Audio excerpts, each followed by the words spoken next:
Hello, Arkansas Baptist. My name is William Jacobs, and I have the privilege of serving in the state of Arkansas as the stewardship consultant.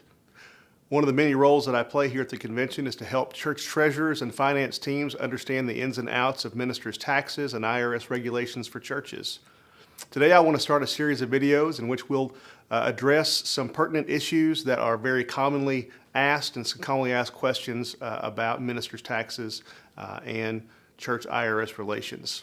Today, we want to talk about how the IRS defines who is and is not a minister for tax purposes. Now, at your church, your pastor is obviously a minister. However, the IRS definition of minister is much different than how we as church members view a minister for tax purposes. So, let's take a look and see how the IRS defines who a minister is for tax purposes. There are 5 factors that the tax code mentions. The first one is always going to be true. A minister is always someone who is ordained, licensed, or commissioned. In other words, they have credentials that say they are indeed a minister. Now, notice the word "or" right here on the screen. It says that any one of these 3 credentials is enough to be considered a minister for tax purposes.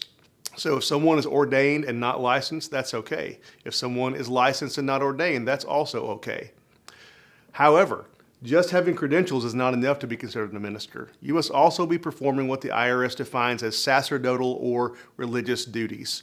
Four functions the tax code mentions specifically, I want to list for you here. First of all, does the person administer the ordinances of the church? So certainly we as Southern Baptists believe in 2 ordinances. There's Lord's Supper and baptism, but we're not the only denomination out there.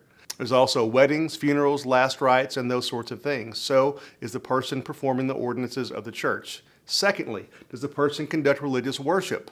So that means a music minister can also be a minister for tax purposes, a student minister who has a Wednesday evening worship service for the students at the church. Likewise, a traveling itinerant music minister can be considered a minister for tax purposes. Number 3, does the person have management responsibilities within the organization for which they work? So, does your pastor have management responsibilities? Probably so. Likewise, your student minister, even a recreation minister, would have management responsibilities in the organization for which they work. And finally, is the person considered to be a religious leader by the membership of the church for which they work? So, both of these things have to be happening concurrently. You must be credentialed and you must be performing sacerdotal or religious duties. If this is true for your minister, then they are indeed a minister for tax purposes in the eyes of the IRS. If you have additional questions, please contact me at the information that you see on the screen.